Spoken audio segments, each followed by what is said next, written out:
Back. आप देख रहे हैं टी20 बनो अपना फाइनेंस मिनिस्टर। मैं हूं आपके साथ कविता थपलियाल। सरकार की ओर से सोशल मीडिया इन्फ्लुएंसर्स और किसी भी सेलिब्रिटी की ओर से विज्ञापन या प्रचार करने पर गाइडलाइन जारी कर दी गई हैं, लेकिन आखिर सरकार को ये गाइडलाइंस क्यों जारी करनी पड़ी? हमारे सहयोगी समीर दीक्षित ने खास बातचीत की है Rohit Singh, secretary consumer affairs ministry के साथ। आइए इस बातचीत के अंश आपको सुनाते हैं।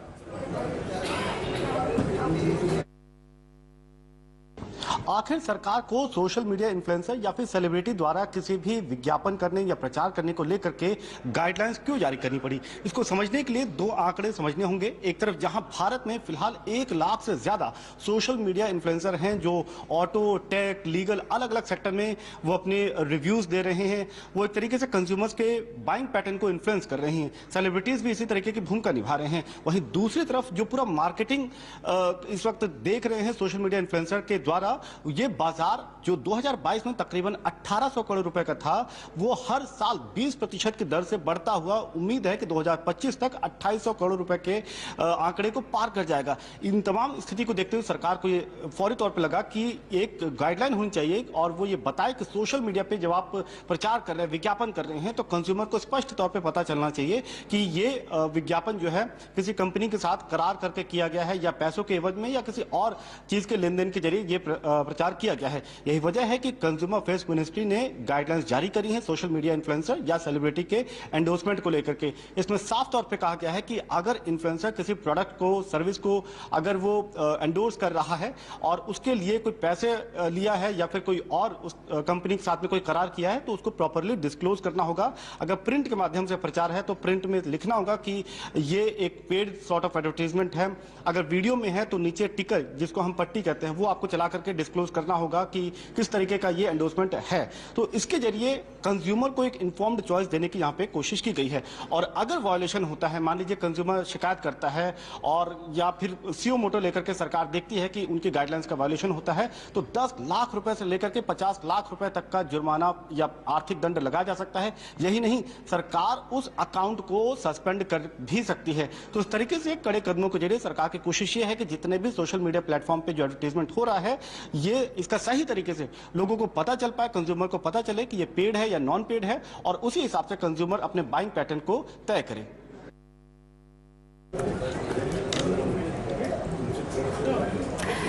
चलिए, तो यहाँ पर आपने जाना कि किस वजह से ये गाइडलाइन लाने की ज़रूरत पड़ी है, लेकिन इस गाइडलाइंस को कैसे पढ़ना चाहिए और वाकई क्या जो गाइडलाइन का मकसद है वो इससे पूरा होगा? नेहा नागर इन्फ्लुएंसर हमारे साथ जुड़ गई हैं, हर्षवर्धन रुंगटा CFP रुंगटा सिक्योरिटीज़ के भी हमारे साथ जुड़ गए हैं। आप दोनों का स्वागत है इस खास पेशकश में। नेहा, वैसे तो आप एक इन्फ्लुएंसर हैं, लेकिन जो गाइडलाइंस आई हैं ये सभी तरह के इन्फ्लुएंसर्स पर लागू होती हैं। हमें बताएं कितना ज़रूरी था इस तरह की गाइडलाइंस आना, और ख़ासतौर से जुर्माने का जो पार्ट है। देखिए, अभी तक समझना जरूरी है कि ये केवल एक गाइडलाइन है, ठीक है। निर्धारित रूप से इस पर किस तरह से कामकाज किया जाएगा, कैसे अमल किया जाएगा, वो अभी देखना होगा। दूसरी बात ये है जो हमें समझ में आ रहा है, क्योंकि हमने बहुत सारे इन्फ्लुएंसर से बात भी की है दिन के दौरान, जब ये खबर आई उसके बाद, तो बहुत सारे इन्फ्लुएंसर्स का ये भी कहना है कि अगर जो बड़े हैं, जो नामी इन्फ्लुएंसर्स हैं, उनके लिए तो बात ठीक है, लेकिन जो कोई छोटा मोटा इन्फ्लुएंसर है जिसने बस अभी शुरुआत ही की है, तो वो इस गाइडलाइन को कैसे फॉलो करे? तो बहुत सारे सवाल हैं नेहा, आप इन्हें कैसे देखती हैं? देखिए कविता, जैसे हम डिजिटल इंडिया की बात कर रहे हैं, तो आजकल जितना भी कंटेंट है या जितनी हम डिसीजंस ले रहे हैं अपने घर में क्या खरीद के लाना है, और जैसे कि हमारे फाइनेंस इन्फ्लुएंसर्स को फॉलो करके लोग देख रहे हैं कि कहाँ इन्वेस्ट करना है, तो छोटे से छोटा डिसीजन हो या बड़े से बड़ा डिसीजन होना हो, जैसे कि पैसा कहाँ इन्वेस्ट करना है, लोग सभी सोशल मीडिया इन्फ्लुएंसर्स का एक राय तो जरूर लेना चाहते हैं। पहले एक बार देख लेंगे कि हाँ वो क्या कह रहे हैं, अगर सोशल मीडिया इन्फ्लुएंसर कन्विंस कर पाएंगे तो वो जरूर खरीद लेते हैं। तो ये बहुत बड़ी रिस्पॉन्सिबिलिटी है कि जो भी मैं या हम इन्फ्लुएंसर्स कह रहे हैं वो हम एक तरीके से अच्छे से पढ़ के प्रॉपर अपनी रिसर्च करके उसके बाद ही बताए। दूसरा जरूरी इसलिए है क्योंकि जैसे अगर हम कोई इंश्योरेंस का प्रोडक्ट रिकमेंड कर रहे हैं और जब उसको इंश्योरेंस की जरूरत है, मान लो उस कंपनी ने कुछ भी इशू क्रिएट कर दिया और उस वक्त उसको इंश्योरेंस नहीं मिला, तो उसके लिए कितनी बड़ी प्रॉब्लम क्रिएट हो जाएगी। तो फाइनेंस इन्फ्लुएंसर्स के ऊपर तो डबल मतलब जितनी रिस्पॉन्सिबिलिटी शायद किसी और इन्फ्लुएंसर पर नहीं है, उससे ज्यादा हम फाइनेंस इन्फ्लुएंसर्स के पास है। एंड देन आपने कहा कि जो नए इन्फ्लुएंसर्स है, तो जब हम नया स्टार्ट करते हैं इन्फ्लुएंसर्स, तो हम कोशिश करते हैं कि बेस्ट से बेस्ट इन्फॉर्मेशन, बेस्ट से बेस्ट प्रोडक्ट लेकर आए। लेकिन उन प्रोडक्ट्स के लिए हम पेड नहीं, हमें कोई पेमेंट नहीं मिल रही है। जैसे कि अगर मैं एनपीएस की बात करूं, नेशनल पेंशन स्कीम की, मुझे पता है अच्छा प्रोडक्ट है, तो जब कोई फाइनेंस इन्फ्लुएंसर भी स्टार्ट कर रहा है तो हर किसी की इस पे एक ना एक वीडियो मिलेगी। बट गवर्नमेंट या कोई बैंक हमें उसके लिए पे नहीं कर रहा है, हमारी वो जेन्युइन ओपिनियन है। तो जब हमें पे ही नहीं कर रहा है, तो आई थिंक हमें ये फिर गाइडलाइन वहां पर फॉलो करने की जरूरत नहीं है। लेकिन जैसे जैसे अभी हमारा थोड़ा नाम बनने लगता है, या हमारे पास थोड़ा रीच या डिस्ट्रीब्यूशन आ जाता है, तब फिर हमें कंपनीज अप्रोच करती है कि अच्छा आपने ये वाला प्रोडक्ट इस तरीके से किया, तो आप हमारा प्रोडक्ट भी पिच इन कर सकते हैं। बट अगेन, हम इन्फ्लुएंसर सिर्फ प्रोडक्ट शोकेस करने का पैसा लेते हैं। जो ओपिनियन है या जो हम उस प्रोडक्ट के बारे में कह रहे हैं, वो कंप्लीटली हमारी चॉइस है कि हम कहना चाहते हैं कि नहीं। तो ऐसा नहीं है कि कंपनी हमें पे कर देगी किसी नेगेटिव प्रोडक्ट को पॉजिटिव दिखाने के लिए, तो हम उसकी सिर्फ पॉजिटिव ही बातें करेंगे।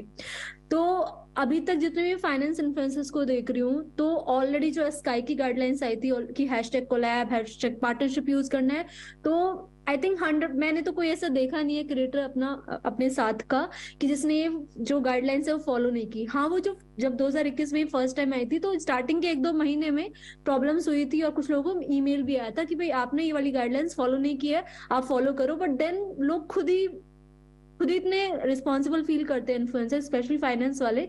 तो अब तो मुझे ये 100% का रेट दिख रहा है, कविता।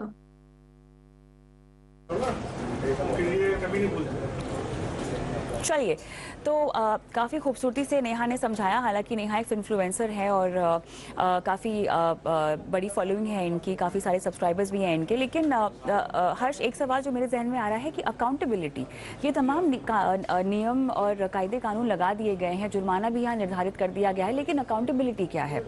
On the face of it अगर हम देखें तो आप बस एक पेड पार्टनरशिप और कुछ हैशटैग्स की तो बात कर रहे हैं ना। उसके बावजूद भी आप कैसे समझ पाएंगे कि जो प्रमोशन हो रहा है वो मिसलीडिंग नहीं है, या ये किसी भी तरह का ऑफेंस है, और जो इन्फ्लुएंसर है वो जुर्माने के काबिल है या उन पर जुर्माना लगना चाहिए? इसकी अकाउंटेबिलिटी कहाँ से समझ में आएगी?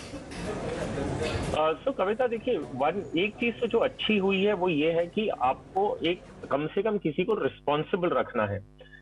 आज की तारीख में जिस हिसाब से सोशल मीडिया पे डेटा कंज्यूम हो रहा है और जितना उस पे बाइंग डिसीजंस लिया जा रहा है वो बढ़ते जा रहा है। तो नेहा ने एक्सप्लेन किया कि किस दर से वो परसेंटेज बढ़ते जा रहा है। अब ये है कि ये गाइडलाइंस एक्चुअली बहुत पहले आ जानी चाहिए थी, और हर एक इंसान जो एक इन्फ्लुएंसर है, मान लीजिए वो किसी उनके शोकेस करने से अगर किसी ने बाइंग डिसीजन या सेलिंग डिसीजन लिया है तो उस पर अकाउंटेबिलिटी आनी है। अब जो आपका सवाल था कि इसको आप अकाउंटेबल कैसे करेंगे, तो फर्स्ट लेवल तो ये होता है कि आप डिस्क्लोज करेंगे। अभी तक तो डिस्क्लोजर के भी, मान लीजिए आप बता रहे हैं कोई चीज और ये भी नहीं हो रहा है कि आपको इस चीज से ये पॉजिटिव बताने के लिए पैसे मिल रहे हैं कि नहीं, तो पहला है आपको डिस्क्लोजर। तो डिस्क्लोजर आप जब देते हैं कि ठीक है, ये जो मैं पर्टिकुलर वीडियो बना रहा हूँ या जो इन्फॉर्मेशन दे रहे हैं हम, ये एक पेड पार्टनरशिप है और हमें इस वीडियो के बारे में, हमें इस वीडियो के लिए पैसे मिले। तो पहला तो है जो सुनने वाला है, अगर आप भी किसी को सुन रहे हैं तो आपको पता है कि ठीक है, इन्हें पैसे मिले हैं और ये शोकेस कर रहे हैं। अब जो आप इन्फॉर्मेशन लेते हैं उनसे, वो आप ये ध्यान में रखते हुए लेंगे कि उनको एक पैसे मिले हैं इस चीज के लिए। पहले क्या होता था, और अभी भी आप अगर सोशल मीडिया पे जाते हैं तो बहुत सारे वीडियोस ऐसे आते हैं जो सभी के सभी सिर्फ सोशल सर्विस करने का दावा करते हैं। वो कहते हैं कि हमें देश सुधारना है, हमें लोगों की भलाई करनी है। तो वो बात ठीक है, लेकिन at the end of the day हर एक इंसान एक बिजनेस कर रहा है और अल्टीमेटली वो बिजनेस चलाने के लिए उन्हें कहीं ना कहीं से रेवेन्यू आनी है। तो शुरुआत में इंटेंशंस होंगे कि भाई मुझे देश सुधारना है और देश की सेवा करनी है, वो ठीक होता है, बट एक हद के बाद में आपका घर भी आपको चलाना है। तो वहां पे आपकी जो पेड पार्टनरशिप्स होती हैं, वहां पे चांसेस हैं कि आप इन्फ्लुएंस हो जाएं उस चीज को लेके कि क्योंकि आपको जो रेवेन्यू मिल रही है और उस हिसाब से आप इन्फॉर्मेशन वैसे दें। तो अकाउंटेबिलिटी की बात ये हो गई कि अगर आप डिस्क्लोज कर रहे हैं और वो अगर फॉलो नहीं कर रहे हैं तो ऑब्वियसली आप पकड़े जाएंगे उस चीज।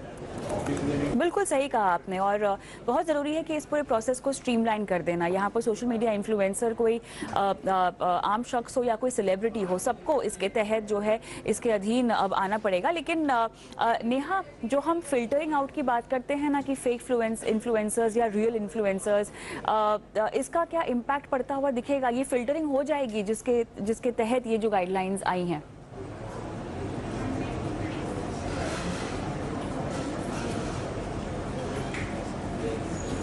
म्यूट पर हैं आप शायद। देखिए, डिस्क्लोजर की जो गाइडलाइन आई है, आई थिंक उसमें एक ये भी है कि हमारे कंज्यूमर्स के पास भी लीगल एक्शन लेने का ऑप्शन होगा, कि वो कहीं रिपोर्ट कर पाएंगे कि इन्होंने ये कंप्लाई नहीं किया है, तो कंज्यूमर के पास राइट होगा कि वो कोई लीगल एक्शन ले सकते हैं कि आपकी किसी की वीडियो देखी है और उससे वो इन्फ्लुएंस होके अगर कोई डिसीजन लिया है और उनका कुछ लॉस हो जाता है, तो आई गेस इस जो गाइडलाइन आई है उसमें इसका भी जिक्र किया गया कि कंज्यूमर लीगल एक्शन ले सकते हैं। अब बात रही कविता फेक या जेन्युइन इन्फ्लुएंसर्स की, आई थिंक जब स्टार्टिंग करते हैं क्रिएटर्स तो ज्यादा फोकस रहता है उनका कि सिर्फ हमें व्यूज चाहिए। तो कई बार क्या होता है कि अच्छे व्यूज कमाने के लिए कोई अगर नया प्रोडक्ट आया है, आप क्रिप्टो या एनएफटी का एग्जांपल ले लो, तो उस पर ज्यादा कंटेंट क्रिएट करना स्टार्ट कर देते हैं। हम सब ने किया है, एजुकेशन पे किया है, लेकिन अब जब एजुकेशन दे रहे हैं तो अब जब भले ही हम नए हैं लेकिन उसी वक्त हमें क्रिप्टो एनएफटी के बहुत सारे प्रमोशंस के ऑफर्स आते थे और वो काफी अच्छा पैसा पे करते थे। अब ये हमारी चॉइस है कि हम यहीं पर अपने आप को मोनेटाइज करना चाह रहे हैं कि स्टार्टिंग में ही हम प्रमोशंस लेने लग जाए, या फिर हम एक कम्युनिटी बिल्ड करें जो हम पे ट्रस्ट करे आगे भी। ऐसा नहीं कि यार फर्स्ट ईयर में नहीं आई है नेहा नागर तो लोगों ने ट्रस्ट कर लिया, क्रिप्टो में इन्वेस्ट कर दिया, ये जो भी एनएफटी उसने बताई है उसमें इन्वेस्ट कर दिया, फिर नेक्स्ट ईयर अगर उनको नुकसान होता है तो शायद अब जो मैं नेक्स्ट प्रोडक्ट्स उनको पिच करूंगी जो शायद मेरे अब जेन्युइन प्रोडक्ट्स है एक्चुअली में, जैसे कोई भी आप किस स्कीम की बात करो, ईएलएसएस या एनीथिंग, तो शायद तब मेरे पे भरोसा नहीं करेंगे। तो यहाँ इन्फ्लुएंसर्स को चूज करना होगा कि उन्हें शॉर्ट टर्म मनी क्रिएट करना है या फिर लॉन्ग टर्म में यहाँ रहकर और लॉन्ग टर्म में अपना ब्रांड नेम बनाना है, एक कम्युनिटी बिल्ड करनी है, सो दैट कि लोगों का उन पर ट्रस्ट रहे और लोगों की एक्चुअली में कुछ ना कुछ मदद हो सके। और एक्चुअली में जब आप जेन्युइन कंटेंट क्रिएट करेंगे, लोगों का ट्रस्ट होगा, तो eventually money will follow you. आखिरी सवाल नेहा आपसे पूछना चाहूंगी, उसके बाद फिर हम इस चर्चा को यहीं समेटना चाहेंगे। देखिए, गाइडलाइंस भी आ गई हैं और ऐसी बहुत सारी गाइडलाइंस पहले भी आई हैं, लेकिन उसके बावजूद भी हमने देखा गया यहाँ पर लोगों ने एक्सपीरियंस किया है, खासतौर से जो लोग फाइनेंशियल इन्फ्लुएंसर्स को या इन्फ्लुएंसर्स को फॉलो करते हैं, कि कहीं ना कहीं उनके अंदर शिकायत तो रहती ही है। इन सब चीज़ों को अगर मैं छोड़ भी दूँ या एक कोने में रख भी दूँ, तो ऐसी कौन सी डूज और डोंट्स की एक लिस्ट बताना चाहेंगी हमारे दर्शकों को जिसके तहत वो ये समझ पाएं कि ये इन्फ्लुएंसर जिसको हम फॉलो कर रहे हैं ये सही है, जेन्युइन है या नहीं है? ऐसा क्या होमवर्क नेहा एक दर्शक को करना चाहिए, फॉलोवर को, सब्सक्राइबर को करना चाहिए, जिससे ये समझ में आए कि जिस इंसान को फॉलो कर रहे हैं वो भरोसेमंद शख्स है? आई थिंक ये हमारी ड्यूटी है कि अगर मैं भी एक कंज्यूमर ही हूँ, कंटेंट कंज्यूम करती हूँ और फिर इन्फ्लुएंस होती हूँ ब्यूटी या शॉपिंग से रिलेटेड, लेकिन मुझे सिर्फ इन्फ्लुएंसर को इस तरीके से देखना है कि उसने मेरे को सिर्फ एक इन्फॉर्मेशन पास आउट करी है, सिर्फ इन्फॉर्मेशन दी है। अब उस इन्फॉर्मेशन पे एक्शन लेना कंप्लीटली मेरे कंट्रोल में होना चाहिए। मुझे एकदम से इम्पल्स परचेजेस नहीं करनी चाहिए कि किसी इन्फ्लुएंसर ने किसी फोन के बारे में या किसी इन्वेस्टमेंट प्रोडक्ट की बहुत तारीफ कर दिया, मैंने फटाफट उसमें अपना पैसा डाल दिया। तो ये मेरी खुद की ड्यूटी होनी चाहिए कंज्यूमर की कि मैंने सिर्फ इन्फॉर्मेशन ली है आपसे, अब बाकी का काम मेरा है, मैं खुद रिसर्च करूंगा, खुद से इन्वेस्ट करूंगा। अब इन्फ्लुएंसर्स जेन्युइन, जनरली अगर आप कोई बड़ा नाम उठाएंगे तो जनरली उनका जो एम होता है वो होता है कि जेन्युइन इन्फॉर्मेशन ही पहुंचाए, लेकिन उनके भी अगर 30 वीडियोस जा रही है तो उनमें से 4-5 वीडियोस में पेड प्रमोशंस होता ही है जो किसी न किसी प्रोडक्ट को वो पिच कर रहे होते हैं। एंड होता ये है कि हो सकता है वो नेगेटिव 1-2 पॉइंट ही बताए, ज्यादातर उसके बारे में पॉजिटिव ही बात कर रहे हो। ठीक है, आपने वहां से पॉजिटिव सुन लिया है, अब नेगेटिव आप खुद से ढूंढो कि इसका नेगेटिव क्या हो सकता है। जैसे आप रिव्यूज पढ़ रहे हो, आप ऐप स्टोर पे जाकर उसका रिव्यू पढ़ रहे हो, या फिर बहुत सारी वेबसाइट है, तब कोई डिसीजन लो। तो इम्पल्स परचेजेस हमें नहीं करनी चाहिए। कविता। राइट, नेहा बहुत बहुत धन्यवाद, आपने समय निकाला और इतनी इम्पॉर्टेंट बातें की हमारे दर्शकों के साथ। उन्होंने समझाया कि किस तरह से उन्हें फर्जी इन्फ्लुएंसर्स के चक्कर में नहीं पड़ना चाहिए और गाइडलाइंस को भी आसान भाषा में समझाया। बहुत बहुत धन्यवाद आपका। लेकिन हर्ष, आप हमारे साथ जुड़े हुए हैं क्योंकि आपको हमारे दर्शकों की फाइनेंशियल प्लानिंग करनी है और उनके आर्थिक सपनों को पूरा करना है। कालिदास शिंदे साहब पुणे से मेरे साथ फोन लाइन पर जुड़ गए हैं जो सवाल पूछना चाहते हैं हर्ष से। सर नमस्कार, आपका सवाल मेरे पास है, क्या इसमें और कुछ आपको ऐड करना है या मैं सीधा हर्ष के पास जा सकती हूँ आपका फाइनेंशियल प्लान जानने के लिए? हेलो। हाँ कालिदास जी, आपका पोर्टफोलियो मेरे पास है। हाँ, आपको 25 लाख रुपए डालने हैं 15 साल में, है ना? और 3 फंड में आपको निवेश करना है। हाँ बराबर मैडम। चलिए ठीक है, हर्ष बताएं इनको क्या करना चाहिए। सुवेल, कविता इन्होंने बताया है कि इन्हें 25 लाख लमसम डालना है, पैसे इन्हें 15 साल बाद चाहिए, और ये एसटीपी के जरिए 15,000 रुपया हर महीने का निवेश करना चाहते हैं, मॉडरेट रिस्क ले सकते हैं। कालिदास जी देखिए, अगर आप 15 साल के लिए इन्वेस्ट कर रहे हैं और एसटीपी का जरिया ले रहे हैं, तो ये प्रोडक्ट अपने आप में, ये जो कॉम्बिनेशन है वो अपने आप में इतना अग्रेसिव नहीं है कि आप पूरे के पूरे 25 लाख रुपए इक्विटी में एक साथ लगा रहे हैं। तो आप अगर चाहें तो एक 100% इक्विटी फंड भी ले सकते हैं एसटीपी के लिए। मैं नहीं कह रहा हूँ कि 25 लाख आप एक साथ इक्विटी में डालिए, लेकिन इक्विटी जो 25 लाख है वो आप लिक्विड फंड में जमा करेंगे और वहां से एसटीपी करके आप इक्विटी में आएंगे। अगर आप चाहें मॉडरेटली, आपको अगर थोड़ा रिस्क कम लेना है, तो आप हाइब्रिड फंड भी जोड़ सकते हैं। अब एक कंसर्न मुझे आपके पोर्टफोलियो में ये है कि आपने कहा कि 25 लाख लमसम डालना है और 15,000 रुपए आपको हर महीने शिफ्ट करने हैं। तो अगर हम ये इक्वेशन देखें तो आपके पैसे 13 से 14 साल बाद ये पूरे इक्विटी में आएंगे और 15 साल बाद आपको पैसे ऑलरेडी चाहिए। तो मेरे हिसाब से जो आप एसटीपी करें ना, वो टेन्योर आप 5 साल का रखें, तो आपका जो हर महीने का एसटीपी अमाउंट होगा वो 45,000 तक आएगा। तो इस तरह से आपके पैसे इक्विटी में आएंगे और फिर उन्हें 10 साल मिलेगा कंपाउंड होने के लिए। तो जो स्कीम्स आप यूज कर सकते हैं वो मैं इस तरह बता दूं। एक 15,000 की एसटीपी जो आप सेट करेंगे वो होगा ABSL Nifty 50 equal weight index fund, दूसरा है कैनरा डेबेको इमर्जिंग इक्विटी फंड, और तीसरा ICICI Pru balance advantage fund. तो ये हो गया वो स्कीम जिसके अंदर एसटीपी आएगी। आपका इन्वेस्टमेंट 15,000 पर मंथ पर स्कीम इनमें आएगी। लिक्विड फंड आप उन्हीं फंड हाउस का ले लीजिए, जैसे आदित्य बिरला का लिक्विड फंड लीजिए, कैनरा डेबेको का लिक्विड फंड, आईसीआईसीआई का लिक्विड फंड, और वहां से एसटीपी सेट करिए 15,000 ईच। तो 5 साल में आपके पैसे इक्विटी में आ जाएंगे और वहां से फिर आपको ग्रोथ के लिए 10 साल का टाइम मिलेगा। ऑलराइट, चलिए आगे बढ़ते हैं। अगले दर्शक हमारे साथ फोन लाइन पर हैं, देबाशीष साहब गुवाहाटी से। चलिए, ये फोन लाइन पर हमारे साथ नहीं है, लेकिन इनका सवाल हम ले सकते हैं हर्ष। और एनपीएस में 2 साल से 2 लाख रुपए का निवेश कर रहे हैं, नेगेटिव रिटर्न मिल रहा है, थोड़े चिंतित हैं इसको लेकर और पूरे अमाउंट को विड्रॉ करने के बारे में सोच रहे हैं। क्या इनकी ये सोच सही है? तो कविता देखिए, एनपीएस एक रिटायरमेंट टूल है। सो आपको एक एन्युटी के रूप में देखना है कि 60 इयर्स के बाद में आपको जो एन्युटी आएगी उससे, और अभी आपका अक्यूमुलेशन फेज है जहां पे आप अभी जमा कर रहे हैं। 2 इयर्स बहुत शॉर्ट होता है कोई भी फंड के परफॉर्मेंस को देखते हुए, और अगर ये टियर 1 अकाउंट में है तो विड्रॉल ऐसे भी पॉसिबल नहीं होगा। तो अगर ये बोलते हैं कि मेरे पास 2 लाख रुपए मैं अभी बंद करके निकाल लूं, आई डोंट थिंक उनके पास वो ऑप्शन है निकलने का। So what he can do, जो चीज वो कर सकते हैं वही है कि किस फंड में उनका पैसा जा रहा है, इक्विटी स्कीम है, कॉर्पोरेट बॉन्ड्स है, या गवर्नमेंट सिक्योरिटीज वाला है, वो चेक करें। और अगर उन्हें लगता है कि इक्विटी ज्यादा रिस्की है तो वो कॉर्पोरेट बॉन्ड या गिल्ड फंड में, जो गवर्नमेंट बॉन्ड्स में इन्वेस्ट करते हैं, वो फंड स्विच कर सकते हैं वो। So I think that is a better strategy. और ये विड्रॉल का, ये रिटायरमेंट प्रोडक्ट है, तो अभी इतना जल्दी उसे देख के उसे विड्रॉल का सोचना I don't think is the right decision. Alright, चलिए हर्ष आगे बढ़ते हैं और अब सीधा रुख करते हैं निवेश के गुरु मंत्र की ओर।